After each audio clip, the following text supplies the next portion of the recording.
Hey guys, welcome back to the workshop here. We're continuing that project on the Vandura, or our flatbed build. So what we did first, if you remember, we had that master disconnect switch. That's what we installed. All products from Nilight here that they were kind enough to send in. Really excited. The quality feels great, and I just can't wait to finally get the electrical dialed in on this truck. So I ran all the accessories off of this main heavy cable here. I believe this is maybe a 6 gauge. 4 or 6, something like that. Real heavy cable to the master disconnect. Then from there, on the other side of the master disconnect, because the master disconnect just breaks the positive lead. Okay?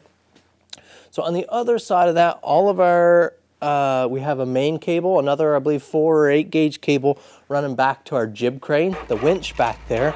And I also soldered into that same copper connector I believe a 10 gauge heavy wire. That's going inside the cab to our fuse block, and we showed that in the last episode. We installed that fuse block, and we all of our accessories are going to run off that. So that's what we're working on here now.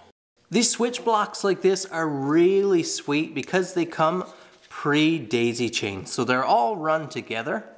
So you can just power, if you're not running high draw things, if you're running like some big 7-inch hella lights or something on the front, those draw huge amounts of power. So you'd have to run these switches to relays, which is fine. But for a lot of accessories, you can run directly off of the switches. This is a 20 amp, so that would be divided down across the switches, or with every additional switch you have on, the less it would draw from your total amperage. That's the way it works. But with these done like this, we have a positive and a negative lead, and that powers the whole switch block then. So all you have then is you ground your accessory elsewhere, and you run your positive lead off of these spade tabs here.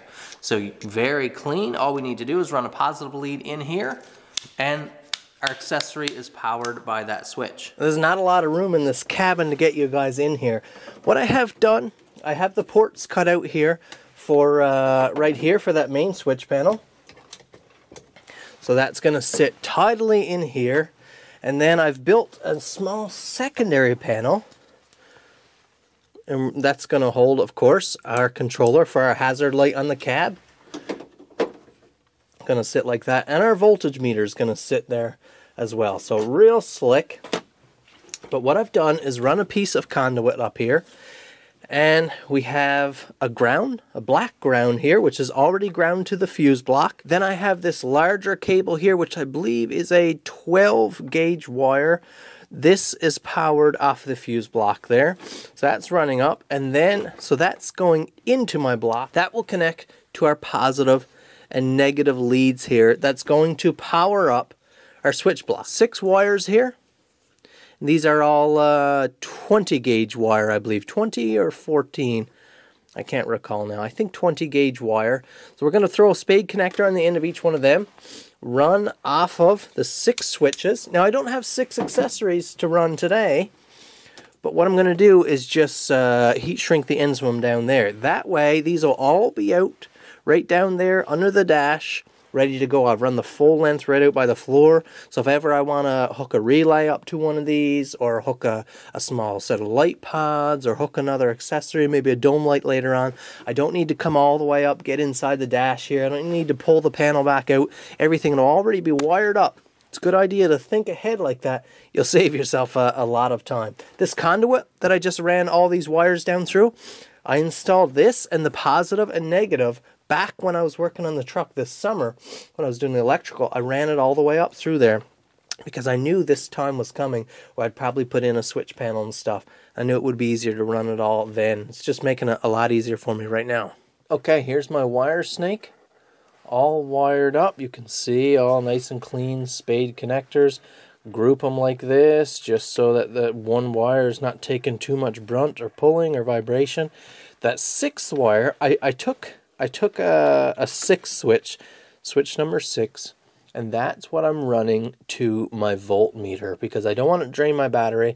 I don't want to dig into the ignition wiring down there. What I'd rather do is just run it here, and that way I can measure the pull off of this system, and you will still back pull off the vehicle system as well. So, but I did still run that 6th cable. I have it there. It's already fed through the snake in case I ever want to use it in the future. I can just pull off that. You also see I have lots of excess wire, just like I want it. Let's get the positive and negative out there first.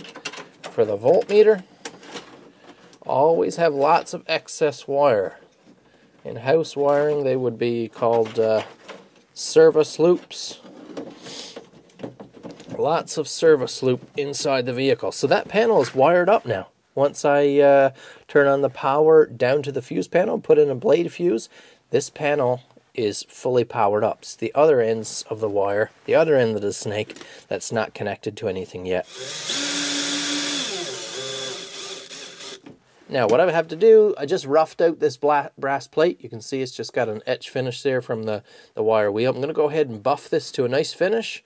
Then I can come and we can wire this in. Okay, so let's do a test of where we are so far. I have the power and ground hooked up to our master switch. I'm going to turn that power on. Now let's see what's going on in the cab. Okay, so I can see that we have power to our switch panel. See, it's lit up. It's a good thing we have a master switch on, because it looks like those little lights now, probably LED and very small draw, but still, those are going to draw a little bit of power. But we do have power to our switches. And you can see I have a single blade fuse right there, the yellow one on the bottom. You can see up top here I have a draw, but the red light is on, indicating that our fuse is out. So there's a power, whenever there's a power draw with no fuse, with a break there, there's a light, so it'll tell you if there's a fuse broken. How cool is that? Honestly, did not know that was a feature. Now I have a little test light here, very simple, just measures that there is power on the cables. I'm going to click this to my ground block. Then I have my snake of wires here. I'm going to turn on switch 1, and it lights up, so I know it's on power. I'm going to go to my snake and just test my wires and see which one of these blues has power on right now. So I can just poke that in.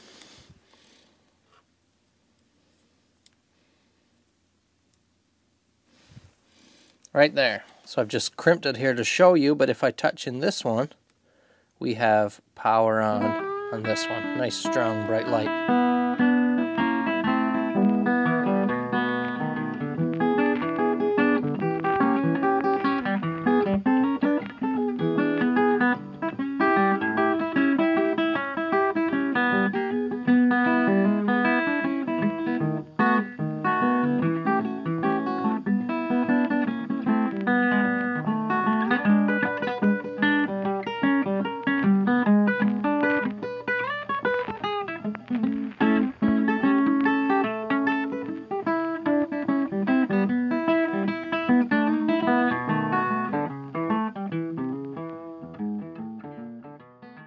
Have a look at this real clean setup, guys. Notice these lights here are always on, so it's a good thing I got a master disconnect so I can turn off, shut off all these electronics.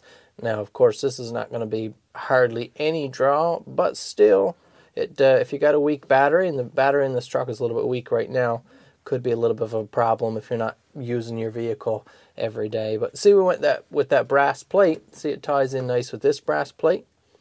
And then we've got our voltage meter, which is on a switch. So we're reading 12.3 there now. And right over here on this same panel, of course, we have that controller switch right there, which turns on our strobe light on top of the vehicle, our hazard light. You see, I'm in the cab here now, guys. I'm just going to flick on the running lights. And we're all lit up on top of the cab, all around the back. You might even be able to see through the back window. Backup camera system on here now. Let's turn on those rear strobes. Let's see how they look in a little bit darker of a setting. Nice, lights up the whole deck. Really nice.